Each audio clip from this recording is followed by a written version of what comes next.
அனைவருக்கும் வணக்கம். தனுசு ராசினியர்களுக்கு நிகழ்ந்து கொண்டிருக்கும் ஜூன் மாதம் 9ஆம் தேதி புதன் பகவான் சுக்கிரனுடைய ஆட்சி வீடான ரிஷபராசியிலிருந்து தனது சொந்த வீடான மிதுன ராசியில் ஆட்சி பலம் பெற்று சஞ்சரிக்க இருக்காருங்க. இதன் காரணமாக உங்களுடைய வாழ்வில் புதையல் யோகம் கிடைக்கக்கூடிய அளவிற்கு பல முன்னேற்றங்கள் நிறைந்த ஒரு தருணமா காலகட்டம் அமைஞ்சிருக்குதுங்க. அந்த வகையில தனுசு ராசினியர்களுடைய வாழ்வில் குடும்ப சூழ்நிலை ரீதியாகவும் உத்தியோகம், தொழில், வியாபாரம், கலைத்துறை, அரசியல் துறை, மாணவ மாணவிகள், விவசாயத்துறையினர், பெண்மணிகள் என அனைவருக்குமே என்ன மாதிரியான முன்னேற்றங்கள் எல்லாம் ஏற்பட இருக்குது, குறிப்பா இத்தருணங்கள்ல கிரகங்களுடைய சஞ்சார நிலைகள் என்று பார்க்கும்போது மேஷத்தில் செவ்வாயும், ரிஷபத்தில் சூரியன், சுக்கிரன், குருவும், மிதுன ராசியில் புதன் பகவானும், கன்னியில் கேதுவும், கும்பத்தில் சனி பகவானும், மீனத்தில் ராகுவும் சஞ்சரிக்கிறாங்க. இந்த கிரகங்களுடைய சஞ்சார நிலையின் காரணமாக என்ன மாதிரியான நன்மைகள் எல்லாம் உங்களுடைய வாழ்வில் ஏற்பட இருக்கு என்பது குறித்தான முழுமையான பதிவு தான் இந்த வீடியோல நம்ம விரிவா பார்க்க போகிறோம். அதற்கு முன்னாடி புதன் பகவானை பற்றி சற்று விரிவாக தெரிந்து கொள்வோம். ஜோதிடத்தில் புதனை வித்தை காரகன், வித்யா காரகன் என்று சொல்வார்கள்.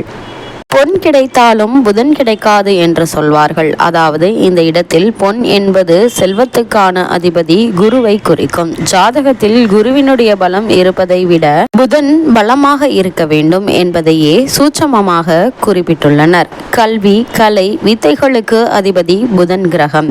எந்த ஒரு விஷயத்தையும் கண்ணால் பார்த்தவுடன் அதை கையால் செய்வதற்கு புதன் அனுகிரகம் வேண்டும். கற்றவர்களுக்கு சென்ற இடமெல்லாம் சிறப்பு. நன்கு படித்தவர்கள் கை நிறைய சம்பளம் வாங்குவதை கண்கூட பார்க்கிறோம். நம் வாழ்க்கைக்கு அடிப்படையான கல்வி செல்வத்தை வழங்குபவர் புதன்.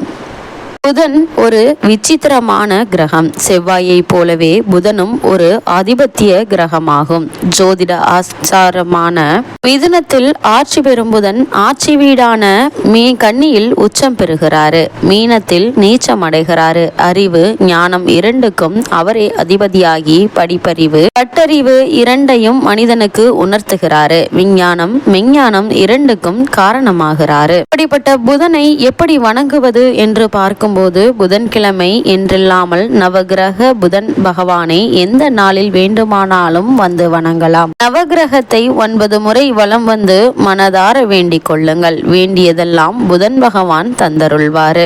அது மட்டுமில்லாமல் எண்ணற்ற நன்மைகளையும் வாரி வழங்கக்கூடியவர் புதன் பகவான். அது மட்டுமில்லாமல் அரசனுக்கே அறிவை கூறி ஆட்சியை வழிபடுத்தும் சக்தி தருவது புதன் கிரகம். நவகிரகங்களில் கல்வியை உயர்த்தி வழங்கும் கிரகமான புதன் கிரகம் விளங்குகிறது. ஒருவரது ஜாதகத்தில் புதன் யோகம் பெற்றிருந்தால் அந்த ஜாதகர் அறிவிலும் புத்தி கூர்மையிலும் சிறந்து விளங்குவார். அவரை உலகமே திரும்பி பார்க்கும். எந்த நேரமும் கலகலப்பாகவும் நகைச்சுவையாகவும் பேசும் இவர்களை சுற்றி எப்போதும் ஒரு கூட்டம் இருக்கும். அரசனுக்கே அறிவுரை கூறி ஆட்சியை வழிபடுத்தும் சக்தியை தருவது புதன் கிரகம். ஒருவர் ஜாதகத்தில் புதன் யோகம் பெற்றிருந்தால் அந்த நபரிடம் ஆலோசனை கேட்க பலரும் காத்திருப்பார்கள். அந்த நபர் மருத்துவம், ஜோதிடம், இசை, ஆயக்கலை, கைக்கடிகாரம், மோட்டார் தொழில், நுட்ப அறிவு போன்றவற்றில் ஞானம் உடையவராக இருப்பார்கள். புதன் கிரகம் ஒருவருக்கு கவர்ச்சி நிறைந்த கம்பீர தோற்றம் தந்து அவரை வசீகரிக்க வைக்கும். பிறரால் முடியாத வேலைகளை கூட புதன் யோகம் பெற்றவர்கள் எளிதாக செய்து விடுவார்கள். கணித சாஸ்திரம், வான சாஸ்திரம், கணினி துறையில் சிறப்புற்று விளங்குவார்கள். நாட்டு வைத்தியம் செய்பவராக இருந்தால் கைராசியானவர் என்ற பெயர் எடுப்பார்கள். புதன் யோகம் அல்லது உச்சம் பெற்றவர்கள் நவபாஷானம் மற்றும் ரசவாத கலைகளிலும் யோக மற்றும் தியான கலைகளிலும் வல்லுநராக இருப்பார்கள். மிக பெரிய பல்பொருள் அங்காடிக்கு அதிபதியாகவும் வாய்ப்பு புதனால் வரக்கூடியதுதான். நினைத்ததும் கவி பாடும் திறன், இலக்கண இலக்கிய அறிவு போன்றவற்றை தருபவரும் புதனே. கோவில்களில் இருக்கும் சிற்ப வேலைப்பாடுகளுக்குரிய அறிவை தருபவரும் புதன்தான். புதன் ஆதிக்கம் பெற்றவர்கள் மேஜிக் மற்றும் வேடிக்கை நிகழ்வுகளை நடத்துபவராக இருப்பார்கள். ஒருவர் பல ஆண்டுகளாக பத்திரிகை தொழிலின் முதன்மை பெற்றவராக திகழும் புதனே காரணமாக இருக்கிறாரு. இனி புதன் கிரக பாதிப்பால் உண்டாகும் நோய்களை பற்றி பார்க்கலாம். நமது உடலில் தலை முதல் பாதம் வரை கடைசி செல்லும் நரம்புகளுக்கு எல்லாம் ஒட்டுமொத்த அதிபதி புதனே ஆகும். நரம்புகளில் இரத்தம் உறைவதும் இரத்த கசிவுக்கும் புதனே காரணமாக இருக்கிறாரு. தலைக்கு மேல் இரத்தம் குறைந்தாலும் அதிக இரத்தம் சென்றாலும் அதற்கும் புதன் தான் காரணம். வலிப்பு நோய், கை கால் முடக்கம், மூலம் மனநல பாதிப்பு, திருநங்கையாக மாறுதல் ஏற்பட, தாய் வழி, தாய் மாமன் வழி, பரம்பரை நோய்கள் வருவது போன்றவற்றிற்கு புதனே காரணமாவாறு. தூசி மாசுக்களால் ஏற்படும் நோய்கள், அலைச்சலால் ஏற்படும் நோய்கள், உடலில் வாயு தொல்லைகளால் தசைப்பிடிப்பு அல்லது நரம்பு இழுத்து பிடிப்பது போன்றவற்றிற்கு புதனே பொறுப்பு. தனிமையில் சுய இன்பம் காணும் ஆவலை தூண்டும் கிரகம் புதனாகும். ஓரின சேர்க்கைகள் மூலம் உண்டாகும் நோய்கள், பறவைகள் மற்றும் வளர்ப்பு பிராணிகள் மூலம் உண்டாகும் நோய்கள், விஷவாயு தாக்கி கை கால்கள் செயலிழப்பு மற்றும் மூளைச்சாவு அறிகுறிக்கும், புத்திக்கும் தெரிந்தே செய்யும் செயல்களால் வரக்கூடிய நோய்கள் அனைத்திற்கும் புதனே காரணமாக திகழ்கிறாரு. ஜாதகத்தில் புதன் தரும் பலன்கள் என்ன என்று பார்க்கும்போது, புதன் கிரகம் தனது பகை ராசியான கடகத்தில் நின்றிருந்தால் நரம்பு தளர்வு, பக்கவாதம், முடக்குவாதம் போன்ற நோய்கள் வரலாம். புதன் நீச்ச ராசியான மீனத்தில் இருந்தால் வாயு தொல்லையால் கை கால் பிடிப்பு இருக்கும், ஞாபக சக்தி குறையும், தலை உச்சி பகுதியில் வலி இருக்கும். புதன் பகை கிரகமான சந்திரனுடன் இணைந்து எந்த ராசியில் இருந்தாலும் அந்த நபருக்கு திக்குவாய் ஏற்பட வாய்ப்புண்டு. காலநிலைக்கு ஏற்றவாறு தொற்று நோய்கள் வரலாம். போதை வஸ்துக்களால் நோய்கள் வரக்கூடும்.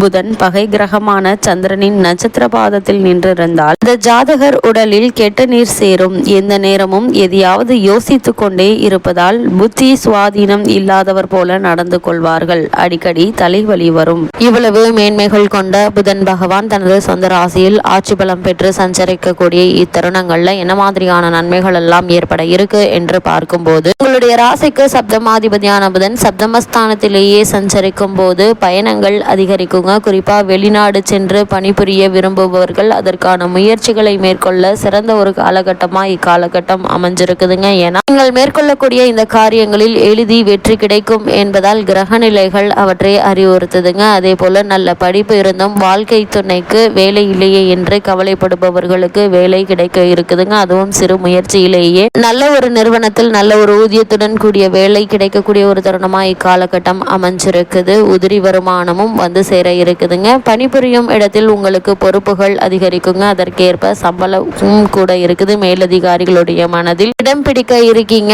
பழைய வாகனங்களை கொடுத்துவிட்டு புதிய வாகனங்களை வாங்கி பயணிக்கும் எண்ணம் நிறைவேறக்கூடிய ஒரு தருணமாகவும் இத்தருணம் அமைஞ்சிருக்குதுங்க. தனுசு ராசினியர்களை பொறுத்த வரைக்கும் பொது வாழ்வில் உள்ளவர்களுக்கு எதிர்பாராத திருப்பங்கள் ஏற்படும். வியாபாரம், தொழில் செய்பவர்களுக்கு போட்டிகள் அதிகரிக்குங்க. உத்தியோகத்தில் உள்ளவர்களுக்கு சக பணியாளர்களுடைய ஆதரவு குறையுங்க. கலைஞர்களுக்கு கௌரவம், அந்தஸ்து உயர இருக்குது. மாணவ மாணவிகளுக்கு தேர்வு வெற்றி உண்டாகக்கூடிய ஒரு தருணமா அமைஞ்சிருக்குதுங்க. பெண்மணிகளுக்கு கையிருப்பு கரைந்தாலும் மீண்டும் பணம் வந்து கொண்டே இருப்பதால நீங்கள் கவலைப்பட வேண்டிய எந்த ஒரு அவசியமும் இல்லைங்க. தனுசு ராசினியர்களை பொறுத்த வரைக்கும் இந்த புதன் பயிற்சி நிகழக்கூடிய தருணங்கள்ல நீங்கள் மேற்கொள்ளக்கூடிய காரியங்கள் அனைத்திலையுமே வெற்றி நிறைந்த ஒரு தருணமாக இருப்பதால உங்களுடைய முயற்சிகளை மேற்கொள்ள சிறந்த ஒரு காலகட்டமா இந்த புதன் பயிற்சி அமைஞ்சிருக்குதுங்க. தனுசு ராசினியர்களுக்கு இந்த காலகட்டங்கள்ல கிரகநிலைகளின் ரீதியாக கூறப்படும் பரிகாரம் என்ன என்று பார்க்கும்போது, வீட்டிற்கு அருகாமையில் உள்ள பெருமாள் ஆலயத்திற்கு சென்று வழிபடுவது எண்ணற்ற நன்மைகளை உங்களுடைய வாழ்வில் ஏற்படுத்தும் என்பதை கிரகநிலைகள் உங்களுக்கு உறுதியளிக்குது.